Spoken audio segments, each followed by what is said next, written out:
مثل نوره كمشكاة فيها مصباح. بسم الله الرحمن الرحيم. اللهم صل على محمد النبي الأمي وعلى آله وسلم تسليما.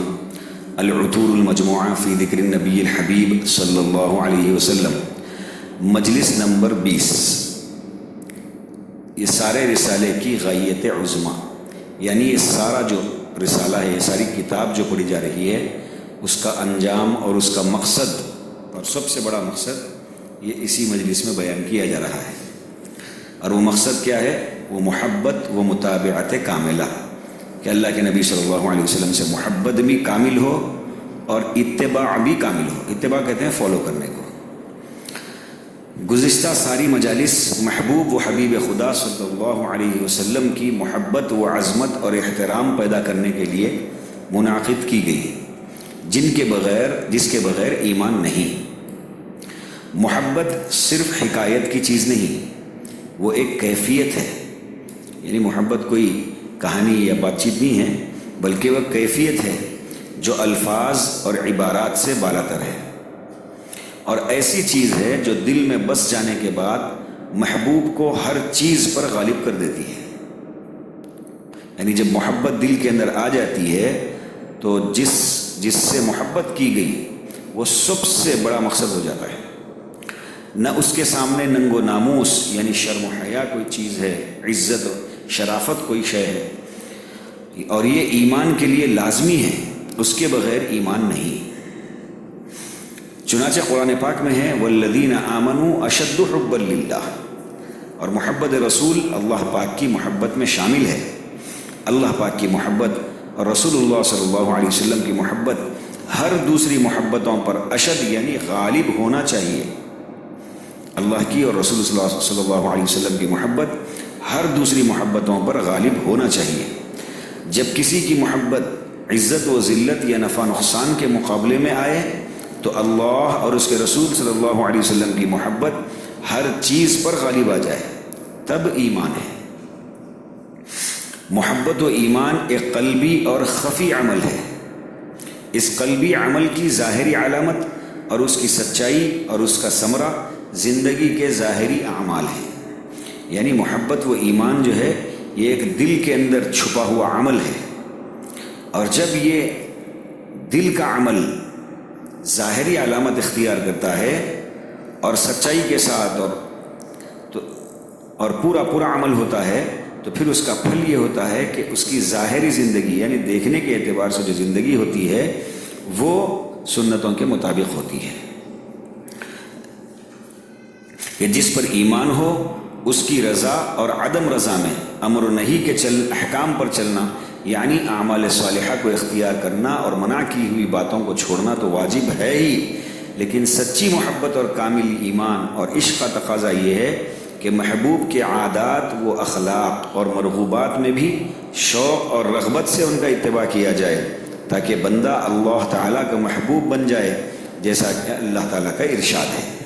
قُلْ إِن كُنتُمْ تُحِبُّونَ اللَّهَ فَاتَّبِعُونِي. یہاں پر کتنی عجیب بات اور غیر معمولی بات کہی گئی. یوں فرمایا کہ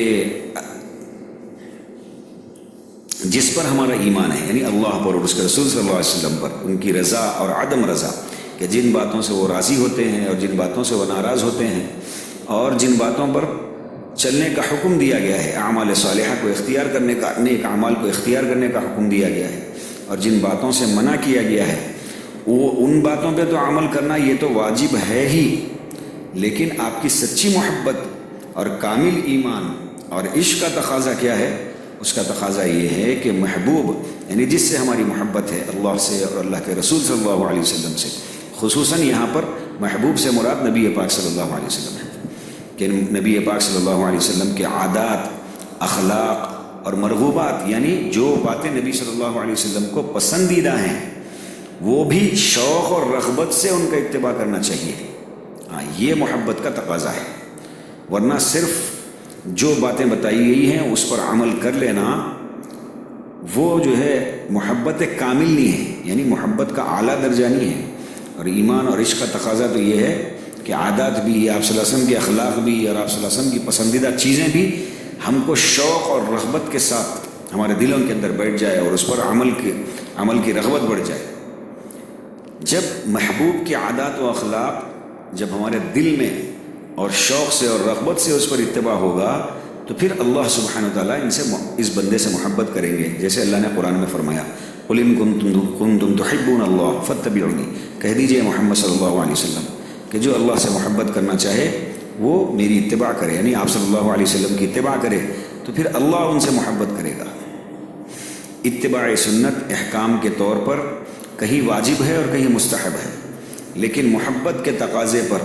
شرعی حکم کے بغیر بھی عادات اور مرغوبات میں بھی اتباع کیا جانا چاہیے. سنت کے جو احکام ہیں اس پر عمل کرنا کہیں پر واجب ہے اور کہیں پر مستحب ہے، لیکن محبت کا تقاضا یہ ہے کہ شرعی حکم کے بغیر بھی عادات اور مرغوبات میں بھی اتباع کیا جانا چاہیے، کیونکہ سچی محبت کے بعد اتباع نہ ہونا عادتاً محال یعنی ناممکن ہے. البتہ شاذ و نادر کبھی محبت کے باوجود کسی پہلو میں اتباع کامل میں کمی واقع ہونا بھی ممکن ہے. تو اگر سچی محبت کسی کے دل میں ہے تو پھر اس کا مطلب یہ ہے کہ وہ اتباع ضرور کرے گا. اگر سچی محبت ہونے کے باوجود بھی اتباع نہیں کر رہا تو مطلب یہ ناممکن بات ہے. البتہ کبھی کبھی ایسا ہوتا ہے کہ محبت کے باوجود کسی بات پر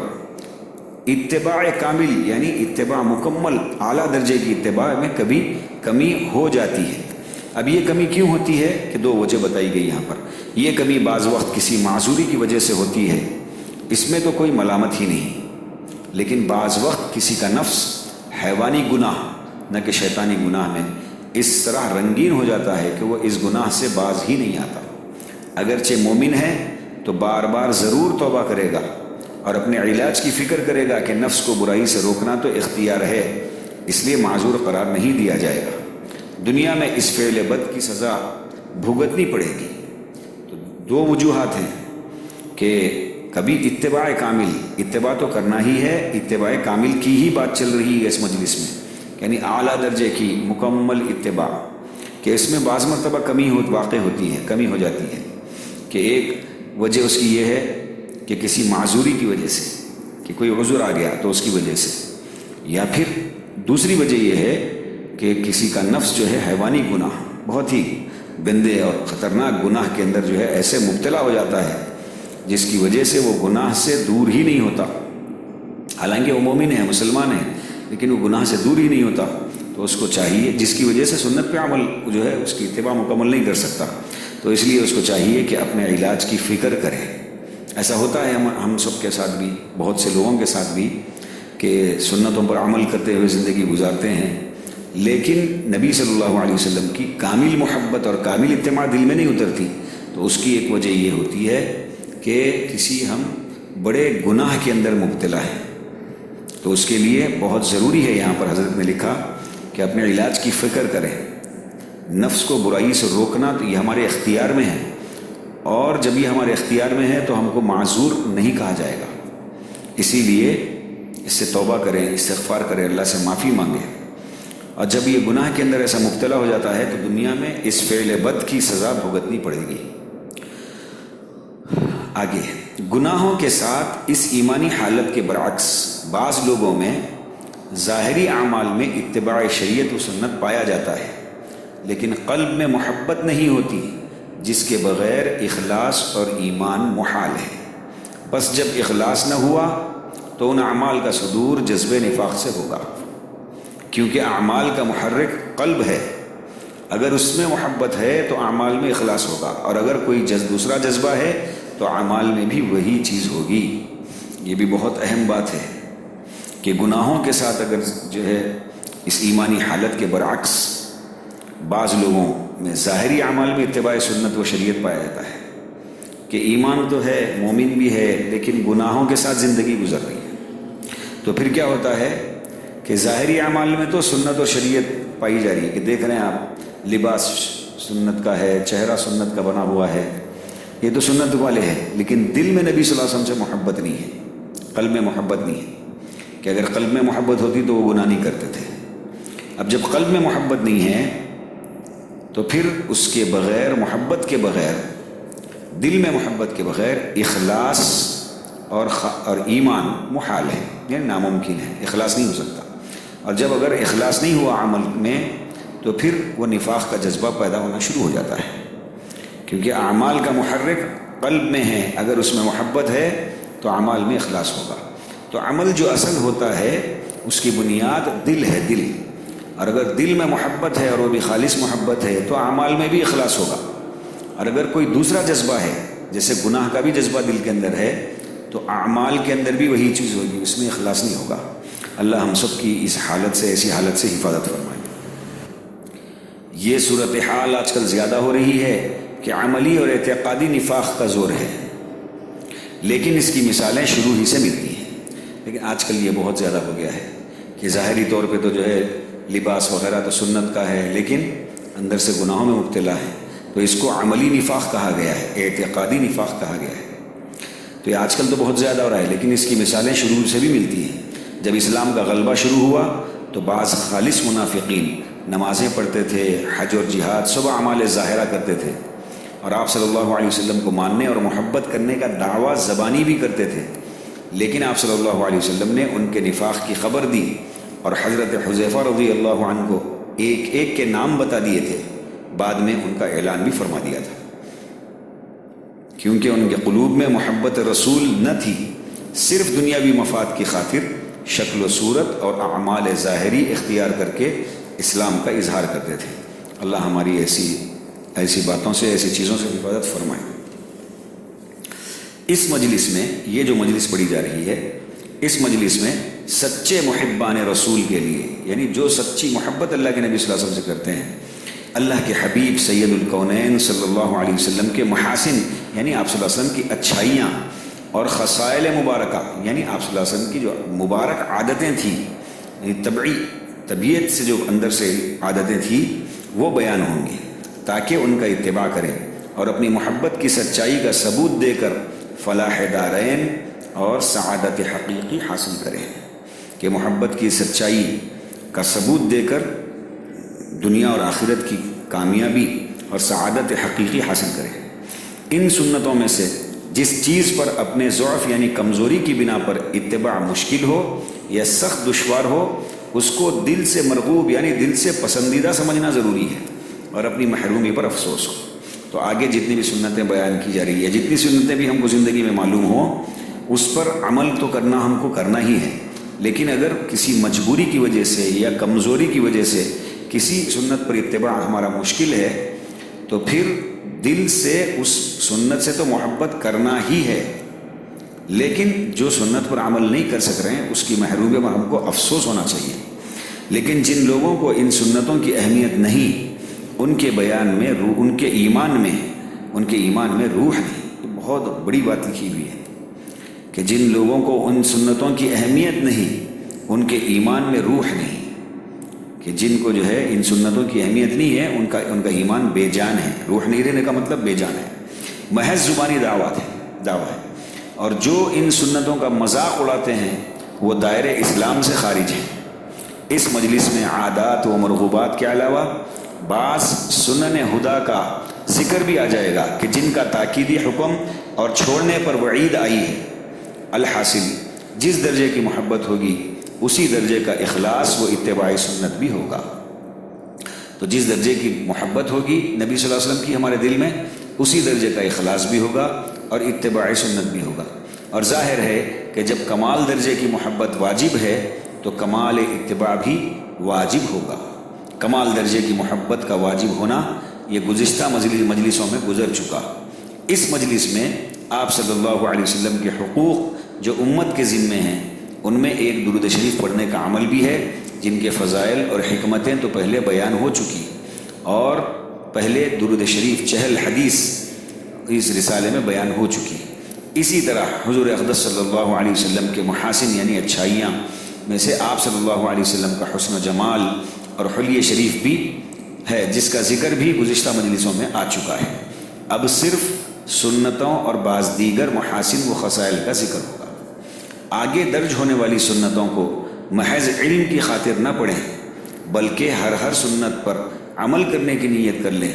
جس پر پہلے سے عمل ہو اس پر اللہ کا شکر کریں، اور جو عمل میں نہ ہو اس کو اپنی وسعت کے مطابق عمل میں لانا شروع کر دیں۔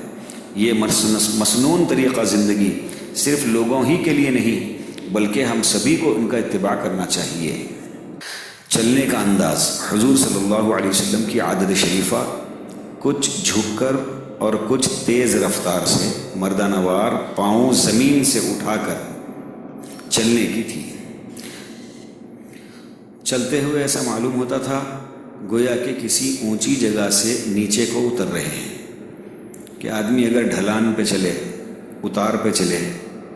تو ظاہری بات ہے اس کی رفتار بھی تیز ہوگی اور تھوڑا سا جھکا ہوا ہوگا۔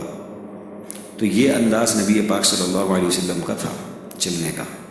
دیکھنے کا انداز، جب آپ صلی اللہ علیہ وسلم کسی کی طرف توجہ فرماتے تو پورے بدن کے ساتھ توجہ فرماتے، یعنی یہ کہ صرف گردن پھیر کر کسی کی طرف متوجہ نہیں ہوتے تھے، اس لیے کہ اس طرح دوسرے کے ساتھ لاپرواہی ظاہر ہوتی ہے اور بعض اوقات متکبرانہ حالت ہو جاتی ہے، بلکہ سینے مبارک سمیت اس طرف متوجہ ہوتے۔ یعنی آپ صلی اللہ علیہ وسلم جب کسی سے بات کرتے اور وہ کسی ایک سائڈ پہ دوسری سائڈ پہ ہوتے تو آپ صلی اللہ علیہ وسلم پوری طریقے سے پلٹتے، اس طرف پلٹتے، صرف اپنا چہرہ پھیر کے بات نہیں کرتے بلکہ اپنے سینے مبارک کے ساتھ اس طرف متوجہ ہوتے۔ آپ صلی اللہ علیہ وسلم کو جو شخص یکایک دیکھتا مرعوب ہو جاتا تھا، یعنی آپ صلی اللہ علیہ وسلم کو دیکھنے والا مرعوب ہو جاتا، یعنی رعاب پڑتا تھا آپ صلی اللہ علیہ وسلم کا۔ یعنی آپ صلی اللہ علیہ وسلم کا وقار اس قدر زیادہ تھا کہ اول وہلے میں دیکھنے والا رعاب کی وجہ سے ہیبت میں آ جاتا تھا۔ اول تو جمال و خوبصورتی کے لیے بھی رعاب ہوتا ہے کہ جب کسی کے چہرے پر جمال ہوتا ہے، خوبصورتی ہوتی ہے، اس کا بھی رعاب پڑتا ہے۔ پھر اس کے ساتھ جب کمالات کا اضافہ ہو تو پھر رعاب کا کیا پوچھنا، کہ اس کے علاوہ حضور اقدس صلی اللہ علیہ وسلم کو جو مخصوص چیزیں عطا ہوئیں ان میں رعاب بھی اللہ تعالیٰ کی طرف سے عطا کیا گیا تھا، کہ جو رعاب آپ صلی اللہ علیہ وسلم کے ساتھ تھا وہ اللہ کی طرف سے عطا کیا گیا تھا۔ چنانچہ ایک روایت میں ارشاد ہے کہ 1 ماہ کی مسافت تک رعاب کے ساتھ میری مدد کی گئی، یعنی آپ صلی اللہ علیہ وسلم کا رعاب اتنا پڑتا تھا کہ 1 ماہ کی مسافت، کہ اس زمانے کا اگر حساب لگائے تو پیدل یا پھر اونٹ کی سواری کے اوپر اگر 1 مہینے تک چلتے چلتے جائیں گے آپ تو جتنی دور راستہ ہوگا اتنی دور تک آپ صلی اللہ علیہ وسلم کا رعاب پڑتا تھا۔ البتہ جو شخص پہچان کر میل جول کرتا تھا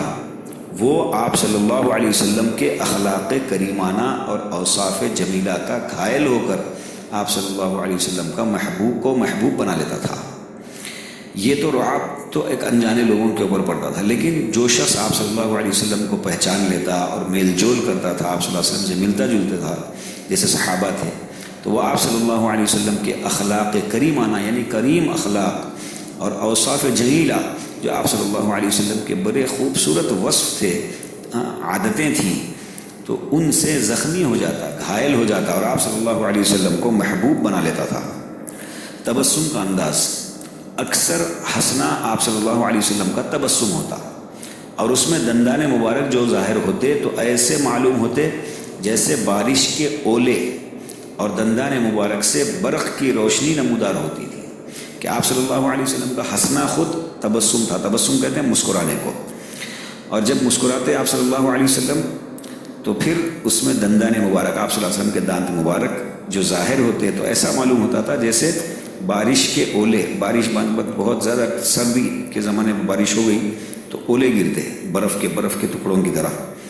تو ویسے آپ صلی اللہ علیہ وسلم کے دانت نظر آتے ہیں، اور پھر دندان مبارک سے برق کی روشنی نمودار ہوتی کہ آپ صلی اللہ علیہ وسلم کے دانت مبارک سے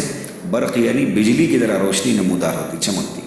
جب آپ صلی اللہ علیہ وسلم کلام فرماتے یعنی بات کرتے تو سامنے کے دانتوں کے بیچ میں سے ایک نور سا نکلتا معلوم ہوتا تھا۔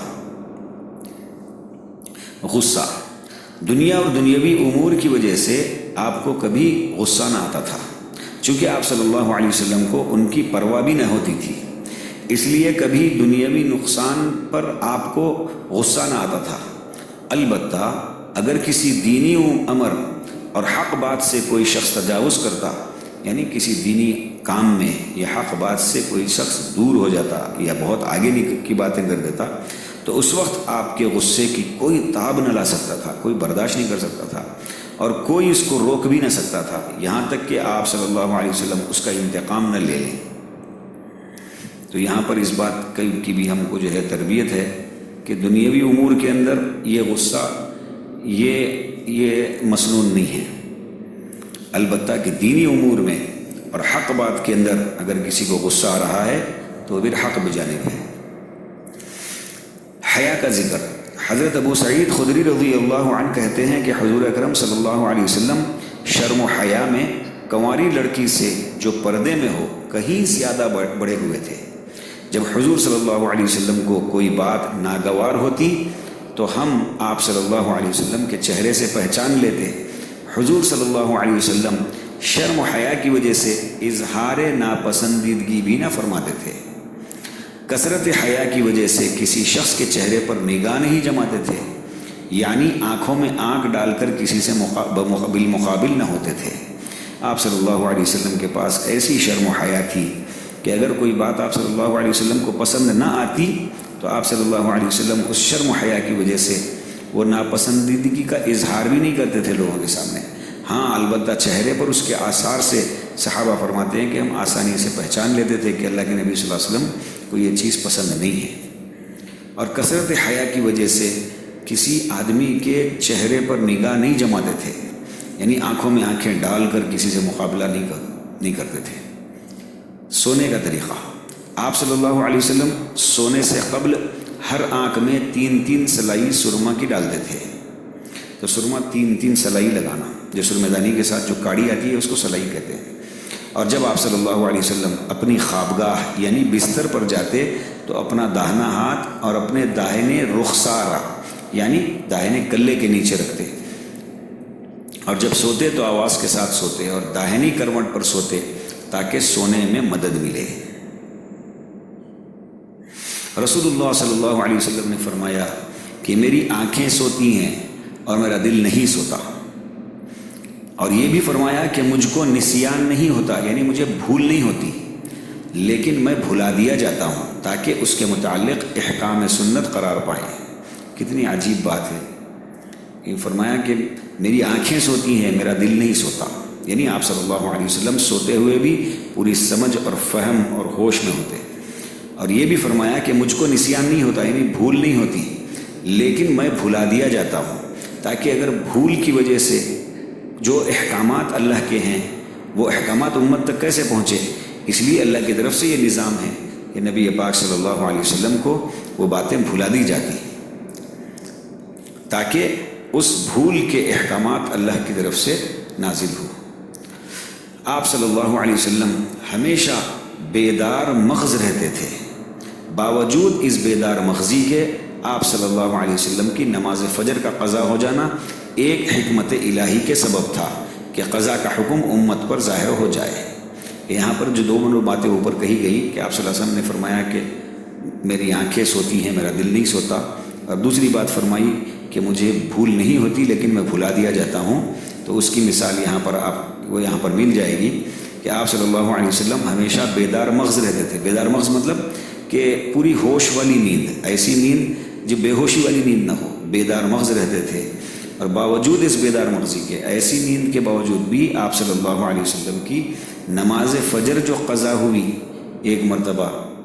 تو وہ کیوں ہوئی؟ وہ کیونکہ اللہ کی ایک حکمت تھی کہ قضا کا حکم امت پر ظاہر ہو جائے، کہ قضا نماز کا کیا حکم ہے وہ امت پر ظاہر ہو جائے۔ مسجد میں آپ صلی اللہ علیہ وسلم جب سوتے تو ٹانگ پر ٹانگ رکھ کر چت لیٹتے، مگر اس طرح نہیں سوتے کہ سطر کھل جائے، بلکہ اس طرح سوتے کہ سطر نہ کھلے، اور اگر سطر کھلنے کا اندیشہ ہو تو ایسے لیٹنے سے حضور صلی اللہ علیہ وسلم نے ممانعت فرمائی ہے۔ آرام فرماتے وقت آپ صلی اللہ علیہ وسلم کا جو دعائیں پڑھنے کا معمول تھا وہ اگلی مجلس میں آئے گا۔ مکان میں تشریف رکھنے کے وقت کی تقسیم کیسے کرتے تھے آپ صلی اللہ علیہ وسلم؟ حضرت علی رضی اللہ عنہ فرماتے ہیں حضور اقدس صلی اللہ علیہ وسلم مکان میں تشریف رکھنے کے وقت کو 3 حصوں میں تقسیم فرماتے تھے۔ ایک حصہ اللہ تعالیٰ کی عبادت میں خرچ فرماتے تھے، یعنی نماز وغیرہ پڑھتے تھے۔ دوسرا حصہ گھر والوں کے ادائے حقوق میں خرچ فرماتے تھے، مثلاً ان سے ہنسنا بولنا، بات کرنا، ان کے حالات کی تحقیق کرنا۔ اور تیسرا حصہ خاص اپنی ضروریات یعنی راحت و آرام کے لیے رکھتے تھے۔ تو 3 حصے ہو گئے، ایک حصہ تو اللہ کی عبادت کے لیے، دوسرا حصہ اپنے گھر والوں کے لیے کہ اپنے گھر والوں کے جو حقوق ہیں وہ ادا ہو جائیں، اور ساتھ ساتھ انہی کے اندر ان سے ہنسنا بولنا، ان سے بات کرنا، ان کے حالات جاننا۔ اور تیسرا حصہ خاص اپنی ضروریات راحت و آرام کے لیے رکھتے تھے۔ پھر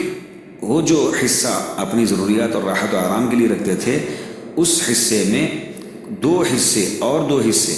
اپنے اور لوگوں کے درمیان تقسیم فرما دیتے ہیں، اس طرح پر کہ خصوصی حضرات صحابہ کرام رضی اللہ عنہم اجمعین اس وقت خدمت اقدس میں حاضر ہوتے ہیں۔ ان خواص کے ذریعے یعنی ان خصوصی صحابہ کرام رضی اللہ عنہم کے ذریعے مضامین یعنی دین کی باتیں عوام تک پہنچتی،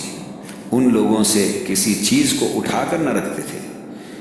یعنی نہ دین کے امور میں نہ دنیاوی منافع میں، یعنی ہر طرح کا نفع بلا دریغ پہنچاتے تھے۔ یعنی آپ صلی اللہ علیہ وسلم صحابہ سے کوئی بات نہیں چھپاتے تھے، ہر بات، دین کی ہر بات اور دنیاوی منافع کی فائدے کی ہر بات آپ صلی اللہ علیہ وسلم صحابہ اور خاص طور پہ وہ جو خاص صحابہ تھے ان کو بولتے ہیں۔ یہ آپ صلی اللہ علیہ وسلم کے گھر کے اوقات کو جب 3 حصوں میں تقسیم کرتے، اس میں تیسرا حصہ آپ صلی اللہ علیہ وسلم کا اپنی جو خاص ضروریات کے لیے تھا، اس میں سے ایک حصہ اور تقسیم کر کے اس میں یہ بات چیت کرتے تھے۔ اہل علم و فضل کو ترجیح دینا، اہل علم و فضل یعنی علماء یا پھر ایسے اصحاب جو زیادہ علم رکھتے ہیں ان کو ہمیشہ ترجیح دینا، پریفرنس دینا۔ امت کے اس حصے میں آپ کا یہ طرز تھا کہ ان آنے والوں میں اہل فضل یعنی اہل علم و عمل کو حاضری کی اجازت میں ترجیح دیتے تھے۔ اس وقت کو ان کے فضل دینی کے لحاظ سے ان پر تقسیم فرماتے تھے۔ بعض آنے والے 1 حاجت لے کر آتے اور بعض حضرات 2 حاجتیں لے کر حاضر خدمت ہوتے، اور بعض کئی حاجتیں لے کر حاضر ہوتے۔ حضور صلی اللہ علیہ وسلم ان کی تمام حاجتیں پوری فرمایا کرتے اور ان کو ایسے امور میں مشغول فرماتے جو خود ان کی اور تمام امت کی اصلاح کے لیے مفید اور کارآمد ہوتے ہیں۔ مثلاً ان کا دینی امور کے بارے میں حضور صلی اللہ علیہ وسلم سے سوالات کرنا اور حضور اقدس صلی اللہ علیہ وسلم کا اپنی طرف سے مناسب امور کی ان کو اطلاع فرمانا، اور ان علوم و معارف کے بعد حضور صلی اللہ علیہ وسلم یہ بھی فرما دیا کرتے تھے کہ جو لوگ یہاں موجود ہیں وہ ان مفید اور ضروری اصلاحی امور کو غائبین تک پہنچا دے۔ کہ 2 باتیں یہاں پر بتائی جا رہی، ایک تو جو اہل علم ہوتے یا اہل عمل ہوتے کہ زیادہ علم والے اور زیادہ عمل والے، ان کو آپ صلی اللہ علیہ وسلم کے پاس حاضری کی اجازت میں پریفرنس رہتا، پریورٹی ہوتی، اور آپ صلی اللہ علیہ وسلم کے پاس جب یہ لوگ آتے تو کسی کے پاس کوئی 1 حاجت لے کے آتے، کوئی 2 حاجت یعنی جو بھی سوالات ان کے ہوتے، جو بھی ضرورتیں ان کی ہوتی، اور کوئی کئی حاجتیں لے کر آتا، اور آپ صلی اللہ علیہ وسلم ہر ایک کی پوری حاجتیں پوری فرماتے،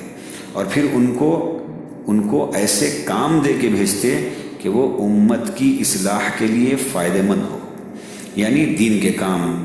ایسی باتوں کو جو ہے وہ آنے والے اہل علم اور عمل کو ذمہ داری دے کے بھیجتے کہ آپ جاؤ امت کے اندر یہ کام کرو، یہ تقسیم کرتے ذمہ داریاں، اور پھر یہ بھی بات کہتے کہ جتنے لوگ یہاں پر حاضر ہیں وہ غائبین تک بھی پہنچا دیں۔ یہ ایک بات ہوئی، اور دوسری بات یہ ہے کہ یہ بھی ارشاد فرمایا کرتے تھے کہ جو لوگ کسی عذر یعنی پردہ یا دوری یا شرم یا رعب کی وجہ سے مجھ سے اپنی ضرورتوں کا اظہار نہیں کر سکتے، تم لوگ ان کی ضرورتیں مجھ تک پہنچا دیا کرو، اس لیے کہ جو شخص بادشاہ تک کسی ایسے شخص کی حاجت پہنچائے جو خود نہیں پہنچا سکتا تو حق تعالی شانہ قیامت کے دن اس شخص کو ثابت قدم رکھیں گے، لہٰذا تم لوگ اس میں ضرور کوشش کیا کرو۔ تو یہ دوسری بات یہ ہے کہ آپ صلی اللہ علیہ وسلم جو آئے ہوئے اہل علم و عمل لوگ ہیں ان سے کہتے کہ بہت سے لوگ ایسے ہوں گے جو کسی عذر یعنی پردے کی وجہ سے یا دور رہنے کی وجہ سے یا شرم و حیا کی وجہ سے یا رعب کی وجہ سے اگر مجھ سے اپنی ضرورتوں کا اظہار نہیں کر سکتے تو تم لوگ ان کی ضرورتیں مجھ تک پہنچا دیا کرو۔ اس لیے کہ جو شخص، یہاں پر ایک عجیب بات اللہ کے نبی صلی اللہ علیہ وسلم نے بتائی کہ کسی بادشاہ کے پاس کسی آدمی کی رسائی ہے، یعنی وہاں تک اس کا انفلوئنس ہے اور اس کی بات بادشاہ سنتا ہے، یا بادشاہ آج کے زمانے میں لیڈر، اگر وہ بات سنتا ہے اور پھر کسی آدمی کی کوئی حاجت لے کر یہ آدمی جا کے اس لیڈر یا بادشاہ کے پاس وہ حاجت رکھے اور وہ حاجت پوری کروا دے کسی ضرورت مند آدمی کی، تو اللہ سبحانہ وتعالیٰ اس کو قیامت کے دن ثابت قدم رکھیں گے۔ ہاں، ثابت قدمی قیامت کے دن بہت اہم چیز ہے۔ قیامت کے دن لوگوں کے قدم ایک جگہ نہیں ٹک سکیں گے، تو اس دن ثابت قدمی صرف کیا کرنا ہے کہ آپ کا چونکہ وہاں پر انفلوئنس ہے، آپ کی بات وہاں پر مانی جاتی ہے،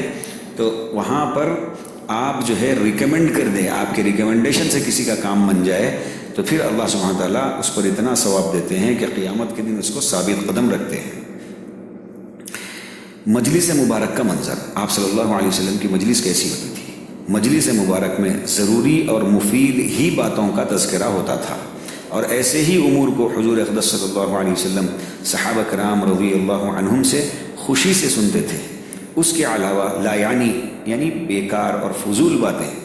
حضور اکرم صلی اللہ علیہ وسلم کی مجلس میں نہ ہوتی تھیں۔ صحابہ رضی اللہ عنہم حضور اقدس صلی اللہ علیہ وسلم کی خدمت میں دینی امور کے طالب بن کر حاضر ہوتے تھے،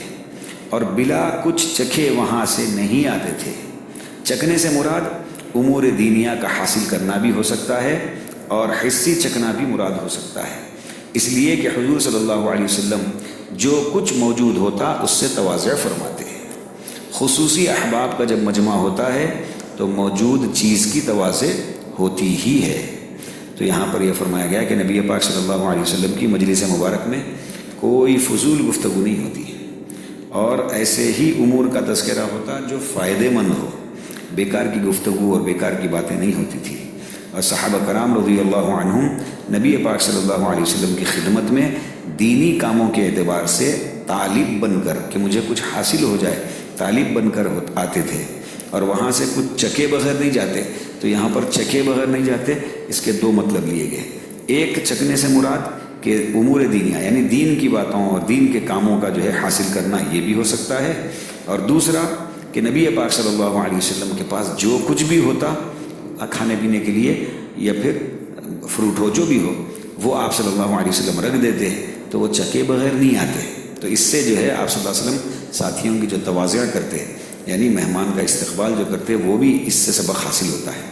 صحابہ کرام حضور اقدس صلی اللہ علیہ وسلم کی مجلس سے ہدایت اور خیر کے لیے مشعل اور رہنما بن کر نکلتے تھے، کہ وہ ان علوم کو حسب ارشاد دوسروں تک پہنچاتے رہتے تھے۔ اور جب نبی پاک صلی اللہ علیہ وسلم کی مجلس سے صحابہ نکلتے، تو وہاں سے جب نکلتے تو خیر کے لیے مشعل بن کے نکلتے اور رہنما بن کر نکلتے، کہ ایک رہبر، ایک رہنما بن کے، ایک لیڈر بن کے، ایک رہبر بن کے نکلتے، اور جو علوم اللہ کے نبی صلی اللہ علیہ وسلم سے حاصل کیے وہ دوسروں تک پہنچاتے ہیں۔ حضرت حسین رضی اللہ عنہ فرماتے ہیں کہ میں نے باہر تشریف آوری کے متعلق دریافت کیا حضرت علی رضی اللہ عنہ سے، تو حضرت علی رضی اللہ عنہ نے فرمایا کہ حضور اکرم صلی اللہ علیہ وسلم ضروری امور کے علاوہ اپنی زبان مبارک کو محفوظ رکھتے تھے، یعنی ضروری کاموں کے علاوہ اور ضروری باتوں کے علاوہ اپنی زبان مبارک کو محفوظ رکھتے تھے۔ فضول تذکروں میں وقت ضائع نہیں فرماتے تھے، آنے والوں کی تالیف قلوب فرماتے، تالیف قلوب یعنی آنے والوں کا دل جیتنا، اور ان کو مانوس فرماتے یعنی قریب فرماتے، متوحش نہ بناتے تھے یعنی وحشت نہیں دلاتے تھے، ڈراتے نہیں تھے، یعنی تنبیہ وغیرہ میں ایسا طرز اختیار نہ فرماتے جس سے ان کو حاضری میں وحشت ہونے لگے، یا ایسے امور ارشاد نہ فرماتے تھے جس کی وجہ سے دین سے نفرت ہونے لگی۔ ہر قوم کے کریم اور معزز کا اکرام اور اعزاز فرماتے ہیں، کہ جو قبیلے آتے اور جو قوم کے لوگ آتے آپ صلی اللہ علیہ وسلم کے ہاتھ پہ بیعت کر کے اسلام میں داخل ہونے، تو ان کے جو کریم لوگ ہوتے اور معزز یعنی عزت دار لوگ ہوتے، ان کا اعزاز فرماتے ہیں، اور اس کو اپنی طرف سے بھی اسی قوم پر متولی اور سردار مقرر فرما دیتے ہیں، یعنی جب وہ اسلام میں داخل ہو جاتے تو آپ صلی اللہ علیہ وسلم وہی جو آدمی معزز ہے، جو سب سے زیادہ عزت والا ہے اس میں، جو سب سے زیادہ اکرام والا ہے اس میں، اسی کو متولی یا سردار اس قوم کا بنا کر بھیجتے، لوگوں کو عذاب الہی سے ڈراتے یا مضر امور یعنی نقصان دینے والے کاموں سے بچنے کی تاکید فرماتے یا لوگوں کو دوسروں سے احتیاط رہنے کی تاکید فرماتے اور خود اپنی بھی لوگوں کے تکالیف پہنچانے یا نقصان پہنچانے سے حفاظت فرماتے ہیں۔ لوگوں کو جو ہے آپ صلی اللہ علیہ وسلم تاکید فرماتے ہیں کہ کسی کو تکلیف نہ دیں، اور خود بھی لوگوں سے آنے والی تکالیف سے جو ہے بچنے کے لیے آپ صلی اللہ علیہ وسلم حفاظت فرما لیتے تھے، لیکن باوجود خود احتیاط رکھنے اور احتیاط کی تاکید کے کسی سے اپنی خندہ پیشانی اور خوش خلقی کو نہیں ہٹاتے تھے۔ یعنی اتنی احتیاط کرنے کے باوجود بھی اگر کوئی آپ صلی اللہ علیہ وسلم کے ساتھ اچھائی سے پیش نہ آئے تو آپ پھر بھی ان سے اچھائی کے ساتھ اور اچھے اخلاق کے ساتھ پیش آتے تھے۔ اپنے دوستوں کی خبرگیری فرماتے تھے، یہ سب کے سب یہ گھر کے باہر کے حالات پڑھے جا رہے ہیں آپ صلی اللہ علیہ وسلم کے۔ اپنے دوستوں کی خبرگیری فرماتے یعنی دوستوں کے بارے میں اطلاع رکھتے، لوگوں کے حالات آپس کے معاملات کی تحقیق فرما کر ان کی اصلاح فرماتے، اچھی بات کی تحسین فرماتے یعنی تعریف کرتے اچھی بات کی، اس کی تقویت فرماتے یعنی دوستوں میں لوگوں کے اندر کوئی اچھی بات دیکھے تو اس کی تعریف کرتے، خوش ہوتے، اور اس کی تقویت یعنی ان کو موٹیویٹ کرتے، ان کو اور انکریج کرتے، ان کو اور مضبوط فرماتے، اور بری بات کی برائی بتا کر اس کو زائل فرماتے یعنی اگر کوئی بری بات نظر آئے تو یہ بری بات سے کیا برائی ہو سکتی ہے، کیا نقصان ہو سکتا ہے، وہ بتا کر اس کو دور کرتے ہیں۔ حضور اکرم صلی اللہ علیہ وسلم ہر امر میں اعتدال اور میانہ روی اختیار فرماتے تھے۔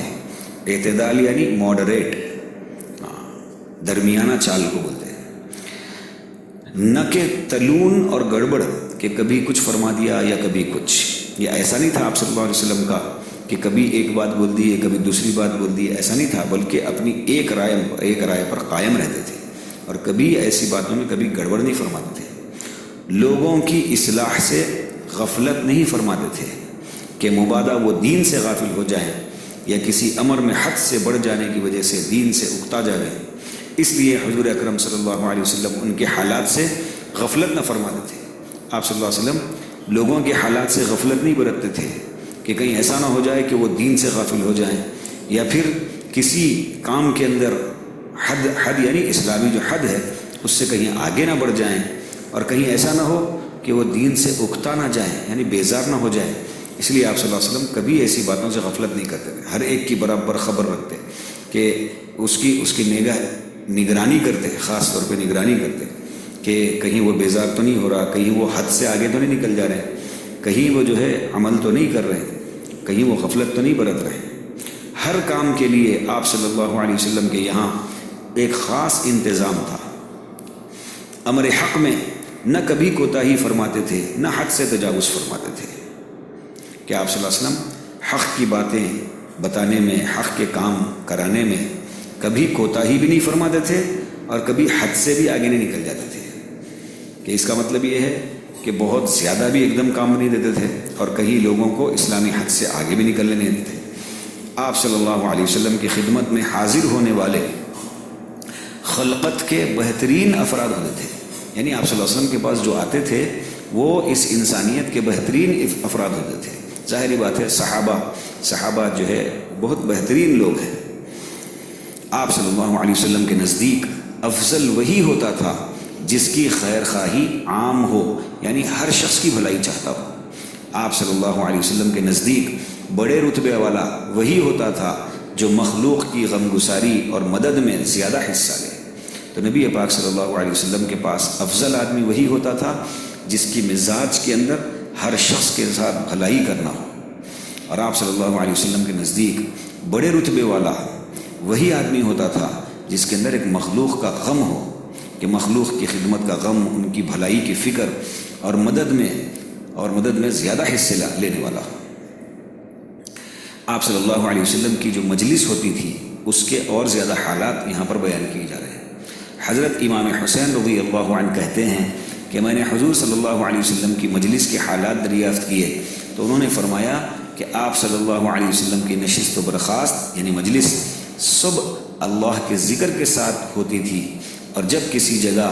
آپ صلی اللہ علیہ وسلم تشریف لے جاتے تو جہاں جگہ ملتی وہیں تشریف رکھتے اور اسی کا لوگوں کو حکم فرماتے کہ جہاں جگہ مل جائے، خالی مل جائے، بیٹھ جایا کرو، لوگوں کے سروں کو پھاند کر آگے نہ جایا کرو۔ تو یہ دو باتیں یہاں پر ہیں، ایک تو یہ کہ آپ صلی اللہ علیہ وسلم کی جو مجلس ہوتی تھی وہ مجلس کی شروعات اور مجلس کا اختتام، مجلس کی شروعات بھی اور مجلس کا ختم بھی، یہ دونوں بھی اللہ کے ذکر کے ساتھ ہوتا تھا، کہ مجلس کی شروع بھی اللہ کے ذکر کے ساتھ اور مجلس کا اختتام بھی اللہ کے ذکر۔ اسی لیے حدیثوں میں بھی ہے کہ مجلس کا اختتام جب ہو تو سبحان اللہ و بحمدہ سبحانک اللہم یہ دعا پوری پڑھ لی جائے تاکہ اس مجلس کا حق ادا ہو جائے۔ اور اس کے علاوہ آپ صلی اللہ علیہ وسلم جب مجلس میں جاتے تو لوگوں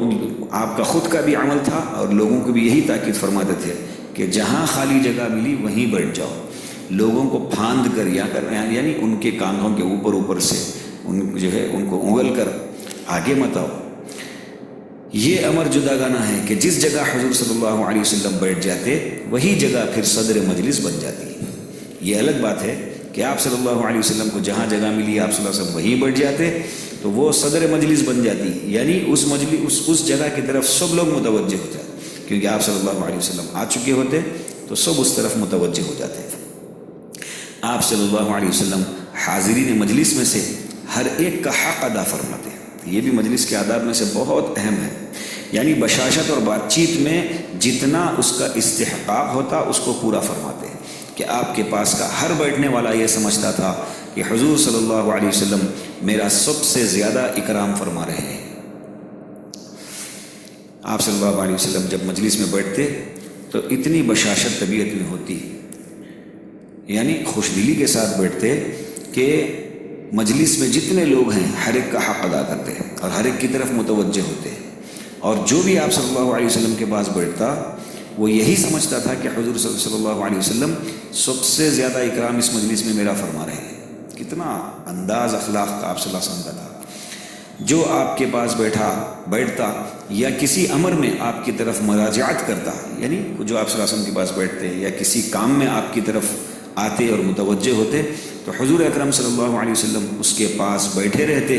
یہاں تک کہ وہی خود اٹھنے کی ابتدا کرے، یعنی آپ صلی اللہ علیہ وسلم اس کو اٹھا کے بھیجتے نہیں، آپ صلی اللہ علیہ وسلم بیٹھے رہتے اطمینان سے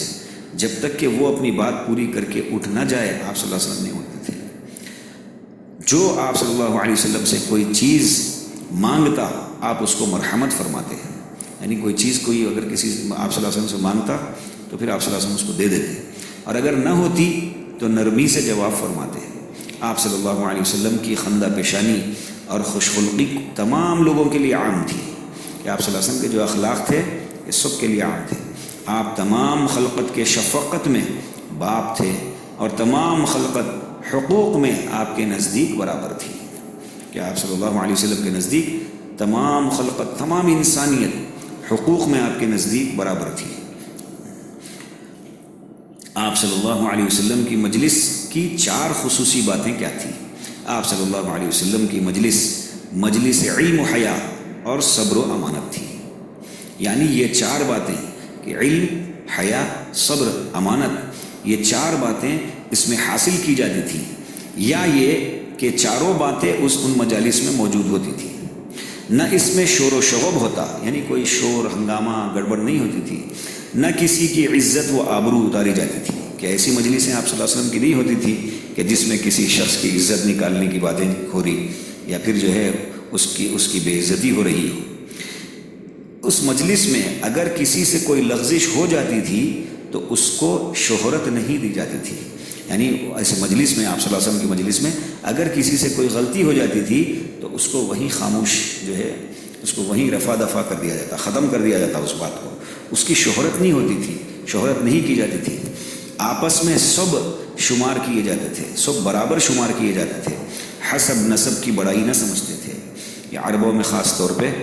جو ہے خاندان اور قبیلوں کا ایک مقام ہوتا ہے، لیکن آپ صلی اللہ علیہ وسلم کی مجلس میں سب برابر شمار کیے جاتے تھے، البتہ ایک دوسرے پر فضیلت تقوی سے ہوتی تھی. اگر کسی کی فضیلت ہوتی تو وہ تقوی کے اعتبار سے کہ جو جتنا زیادہ جس کے اندر تقوی ہو اس کی اتنا زیادہ اکرام ہوتا تھا. ہر شخص دوسرے کے ساتھ تواضع سے پیش آتا تھا. بڑوں کی تعظیم، چھوٹوں پر شفقت، اہل حاجت یعنی ضرورت مندوں کو ترجیح دیتے تھے. اجنبی مسافر آدمی کی خبر گیری کرتے تھے. یہ آپ صلی اللہ علیہ وسلم کی مجلس کے اندر یہ سب باتیں پیدا ہوتی تھیں. ہدیہ و دعوت قبول کرنا. حضرت انس رضی اللہ عنہ کہتے ہیں کہ حضور صلی اللہ علیہ وسلم نے ارشاد فرمایا، اگر مجھے بکری کا ایک پیر بھی دیا جائے تو میں قبول کروں، اور اگر اس کی دعوت کی جائے تو میں ضرور جاؤں. یعنی مجھے ہدیہ قبول کرنے میں بلکہ کسی جگہ جانے میں بھی اس کا خیال نہیں ہوتا کہ اتنی ذرا سی چیز کے لیے کیا جاؤں، بلکہ اللہ کی نعمت سمجھ کر اس کو کمال رغبت یعنی بخوشی سے قبول کرتا ہوں. اور اصل یہ ہے کہ دعوت کے قبول کرنے میں وہ کھانا مقصود نہیں ہوتا، بلکہ دعوت کرنے والے کی دلداری مقصود ہوتی ہے. کہ دعوت قبول کرنا اس لیے نہیں ہے کہ بھئی وہاں پر ایسی ایسی ڈشیں بنیں گی، ایسے ایسے آئٹمز بنیں گے اور وہاں پر جو ہے کھانے کے لیے ہم جائیں گے، نہیں، بلکہ دعوت اس لیے قبول کی جاتی تھی تاکہ جو دعوت دے رہا ہے اس کا دل خوش ہو جائے.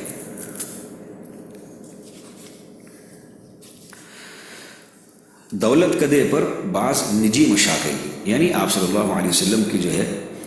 گھر کے اندر جو پرسنل لائف تھی اس کے اندر کیا مصروفیات آپ صلی اللہ علیہ وسلم کی تھی. کسی نے حضرت عائشہ رضی اللہ عنہا سے پوچھا کہ حضور اقدس صلی اللہ علیہ وسلم دولت کدے پر کیا کرتے تھے. انہوں نے فرمایا کہ حضور صلی اللہ علیہ وسلم آدمیوں میں سے ایک آدمی تھے. اپنے کپڑوں میں خود ہی جو تلاش کر لیتے تھے اور خود ہی بکری کا دودھ نکال لیتے تھے اور اپنے کام خود ہی کر لیتے تھے. ایک طرف تو یہ ہے کہ اللہ کے نبی صلی اللہ علیہ وسلم جو ہے امام الانبیاء، اور دوسری طرف کہ بالکل عام آدمیوں کے جیسا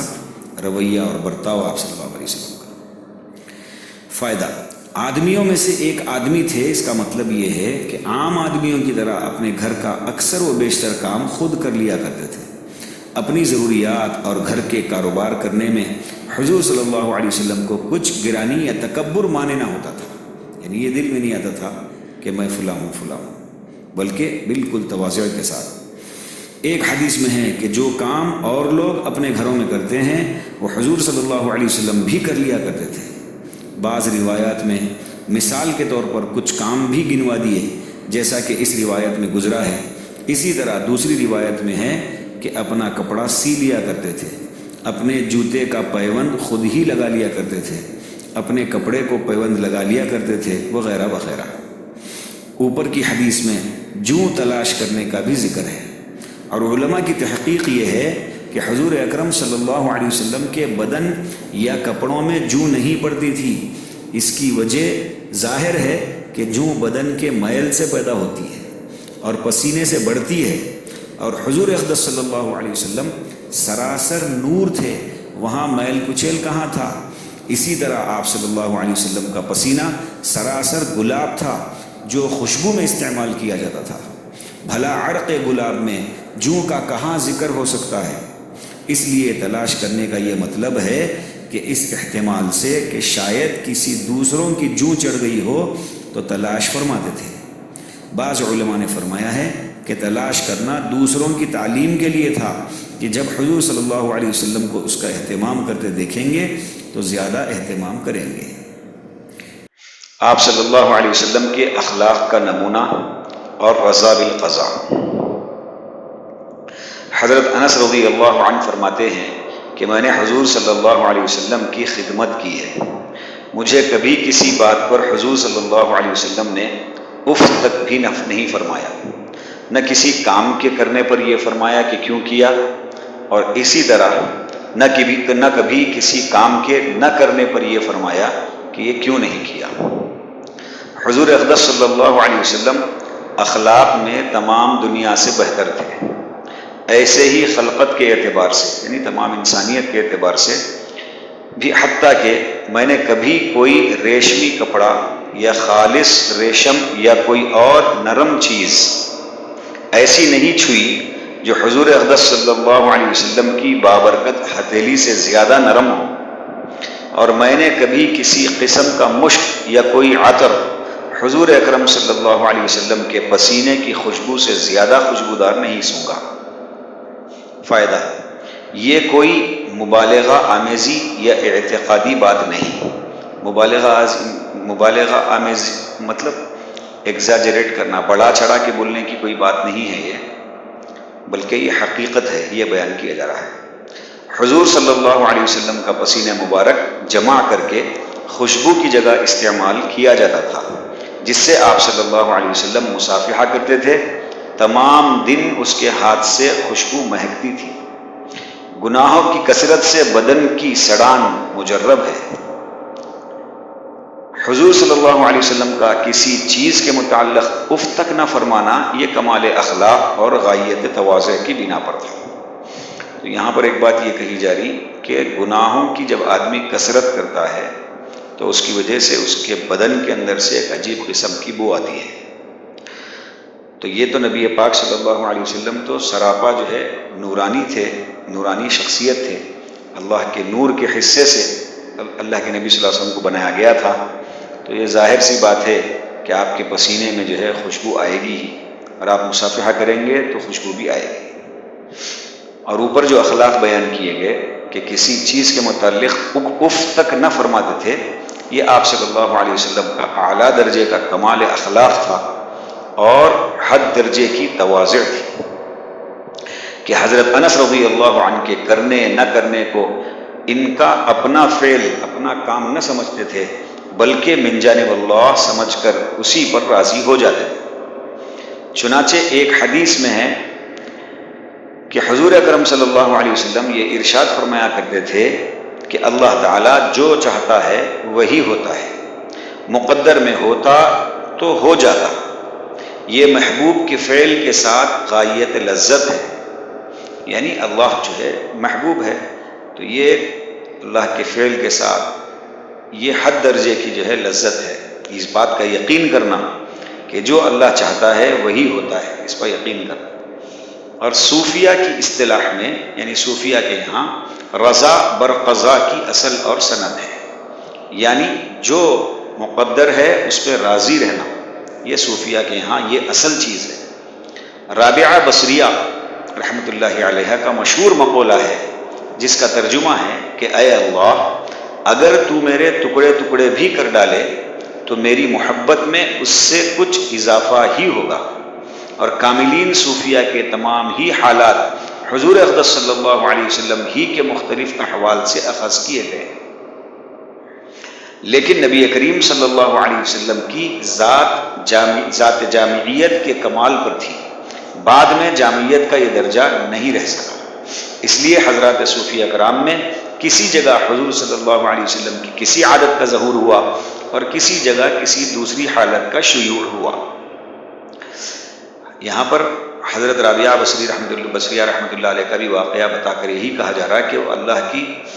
جو ہے مقدر پر اتنا راضی ہیں کہ انہوں نے یہاں تک کہ یوں فرمایا کہ اگر میرے آپ ٹکڑے ٹکڑے بھی کر دیں گے تو میں اس پر بھی راضی رہوں گی، اور راضی رہنے کی وجہ سے میری محبت آپ کے ساتھ بڑھ ہی جائے گی، اللہ کے ساتھ بڑھی جائے گی۔ اور جتنے یہاں پر حالات اللہ کے نبی صلی اللہ علیہ وسلم کے بیان کیے گئے ہیں، یہ صرف اور صرف نبی پاک صلی اللہ علیہ وسلم کے ساتھ مخصوص تھا۔ جامعیت یعنی ایک ہی جگہ تمام کمالات اور تمام صفات جو ہے جمع ہو جائیں، اس کو جامعیت کہتے ہیں۔ اور جامعیت کا ایک نمونہ صرف اور صرف نبی پاک صلی اللہ علیہ وسلم تھے، اور آپ صلی اللہ علیہ وسلم کے بعد جامعیت کا کوئی درجہ جو ہے دوسروں کے اندر ویسا نظر نہیں آتا۔ ہاں البتہ یہ ہے کہ بعض صوفیہ یعنی اللہ والے جو لوگ ہیں، ان کسی کی زندگی میں آپ صلی اللہ علیہ وسلم کی کوئی عادت آپ کو صاف طور پہ ظاہر ہوگی، نظر آئے گی، اور کسی اور دوسرے اللہ والے کے اندر کوئی اور دوسری حالت آپ کو نظر آئے گی۔ یہاں یہ بات قابل لحاظ ہے کہ حضور صلی اللہ علیہ وسلم کا یہ معاملہ اپنی ذات کے متعلق تھا۔ حضرت عائشہ رضی اللہ عنہا فرماتی ہیں کہ حضور صلی اللہ علیہ وسلم نے اپنی ذات کے لیے کبھی بھی انتقام نہیں لیا۔ یہ جو اوپر بیان کیا گیا کہ حضرت انس رضی اللہ عنہ فرما رہے کہ کبھی آپ صلی اللہ علیہ وسلم نے میرے کسی کام کے نہ کرنے پر اف بھی نہیں کیا. یہ اسی سلسلے کے اندر یہ کہا جا رہا کہ آپ صلی اللہ علیہ وسلم یہ معاملہ اپنے لیے رکھ لیتے تھے، اپنی ذات کا معاملہ سمجھتے تھے، اور اپنی ذات کے معاملے میں آپ صلی اللہ علیہ وسلم کبھی انتقام نہیں لیتے تھے. البتہ اللہ جل شانہ کی کسی حرمت، یعنی جو چیز وہ حرام کیا گیا ہے، روکا گیا، اگر وہ کیا جائے تو مثلاً کسی حرام چیز کا ارتکاب کیا جائے تو اس کا بدلہ ضرور لیتے تھے. پہلے بھی اس قسم کا مضمون گزر چکا ہے. اس حدیث کے اخیر جز میں، اخیر حصے کے متعلق ایک عجیب قصہ ہے جس سے حضرات صحابہ کرام اور محدثین رضی اللہ عنہم اجمعین کی حضور صلی اللہ علیہ وسلم کے ساتھ حد درجے محبت اور عشق کا پتہ چلتا ہے. وہ یہ ہے کہ حضرت انس رضی اللہ عنہ ایک مرتبہ فرحت و لذت کے ساتھ کہنے لگے کہ میں نے اپنے ان ہاتھوں سے حضور اکرم صلی اللہ علیہ وسلم کے ساتھ مصافحہ کیا. میں نے کبھی کسی قسم کی حریر یا ریشم حضور صلی اللہ علیہ وسلم کے ہاتھوں سے زیادہ نرم نہیں دیکھا. شاگرد نے جس کے سامنے یہ حدیث بیان کی، اسی شوق سے اس نے عرض کیا کہ میں بھی ان ہاتھوں سے مصافحہ کرنا چاہتا ہوں جن ہاتھوں نے حضور صلی اللہ علیہ وسلم سے مصافحہ کیا. اس کے بعد سے یہ سلسلہ ایسا جاری ہوا کہ آج 1400 سال سے زیادہ کا وقت گزر چکا ہے اور یہ سلسلہ جاری ہے. اور مصافحے کی حدیث سے یہ مشہور ہے کہ اس حدیث میں مسلسل مصافحہ ہوتا آیا ہے. یعنی حضرت انس رضی اللہ عنہ جب یہ واقعہ سنایا اپنے شاگرد کو، تو شاگرد نے ان سے مصافحہ کیا. تو پھر وہ شاگرد جب وہ حدیث اپنے شاگردوں کے سامنے سنائے تو پھر انہوں نے اپنے شاگردوں سے مصافحہ کیا. اور یہ سلسلہ آج تک جاری ہے 1400 سال سے کہ ان کے شاگرد اپنے دوسرے شاگردوں سے مصافحہ کرتے آ رہے ہیں. حضرت شاہ ولی اللہ رحمۃ اللہ علیہ نے اپنے رسالے مسلسلات میں، یعنی جس کے اندر سلسلے وار چیزیں جو ہے ذکر کی گئی ہیں، میں اس کو بھی ذکر کیا ہے، جس کے ذریعے سے میرے استاد حضرت مولانا خلیل احمد صاحب نور اللہ مرقدہ تک بھی اسی طرح پہنچی ہے. پھر حضرت شیخ رحمۃ اللہ علیہ یعنی مولانا زکریا رحمۃ اللہ علیہ کے واسطے سے یہ مسلسل بالمصافحہ ہم اور حضرات کے ہزاروں شاگردوں تک پہنچی ہے. تو ایسی احادیث کو حدیث مسلسل بھی کہا جاتا ہے. درگزر یعنی معاف کرنے کا آپ صلی اللہ علیہ وسلم والی صفت. آپ صلی اللہ علیہ وسلم لوگوں کے ایذا یعنی تکلیف دینے پر سب سے زیادہ صابر تھے اور سب سے بڑھ کر حلیم کہتے ہیں حلم والے کو، بردبار، برداشت، بہت زیادہ برداشت کرنے والے، اور سب سے بڑھ کر حلیم تھے. برائی کرنے والے سے درگزر فرماتے تھے یعنی معاف کر دیتے تھے، اور جو شخص آپ سے بدسلوکی کرتا تھا آپ اس سے سلوک کرتے تھے، اور جو شخص آپ کو نہ دیتا آپ اس کو دیتے تھے، اور جو شخص آپ پر ظلم کرتا آپ اس سے درگزر فرماتے یعنی اس کو معاف فرما دیتے. اور کسی کام کے دو پہلوؤں میں جو آسان ہوتا آپ اس کو اختیار فرماتے ہیں بشرطے کہ وہ گناہ نہ ہوتا. یعنی ایک کام ہے جو دو طریقوں سے ہو سکتا ہے، ایک آسان طریقے سے اور دوسرا مشکل طریقے سے. تو آپ صلی اللہ علیہ وسلم ایسی چیزوں میں ہر کام کے اندر آسان والا پہلو اختیار کرتے ہیں. ہاں شرط یہ ہے کہ وہ آسان والی چیز کہیں گناہ پہ نہ ڈالے. اس میں امت کے لیے آپ صلی اللہ علیہ وسلم نے آسانی فرمائی. یہ آسانی کی تعلیم آپ صلی اللہ علیہ وسلم نے دی. آپ صلی اللہ علیہ وسلم نے اپنی ذات کے لیے کبھی انتقام نہیں لیا، حتیٰ کہ حضرت سعد بن ابی وقاص رضی اللہ عنہ کے بھائی عتبہ بن ابی وقاص نے احد کے روز آپ پر پتھر چلایا جس سے آپ کا دندان مبارک یعنی دانت مبارک ٹوٹ گیا اور آپ کا چہرہ مبارک زخمی ہو گیا. لوگوں نے عرض کیا کہ آپ ان پر بد دعا کیجئے، مگر آپ صلی اللہ علیہ وسلم نے فرمایا کہ اے میرے اللہ میری قوم کو ہدایت کیجئے کیونکہ ان کو خبر نہیں. اور آپ صلی اللہ علیہ وسلم نے کبھی کسی چیز کو یعنی آدمی کو، جانور کو اپنے ہاتھ سے نہیں مارا. البتہ اللہ کی راہ میں جو جہاد کیا وہ الگ بات ہے، اور نہ کسی عورت کو مارا نہ کسی خادم کو مارا. اور برائی کا عوض برائی سے نہیں دیتے تھے بلکہ معاف فرما دیتے تھے. یعنی برائی کا جواب، برائی کا بدلہ برائی سے نہیں بلکہ معاف فرما دیتے تھے۔ اللہ سبحانہ وتعالی ہم تمام کو نبی پاک صلی اللہ علیہ وسلم کی جو ہے محبت نصیب فرمائے، عقیدت، اطاعت اور اتباع نصیب فرمائے، سنتوں والی زندگی مقدر فرمائے، اور آپ صلی اللہ علیہ وسلم کا پڑوس آخرت میں ہم کو اللہ سبحانہ وتعالی نصیب فرمائے۔ وآخر دعوانا ان الحمد للہ رب العالمین۔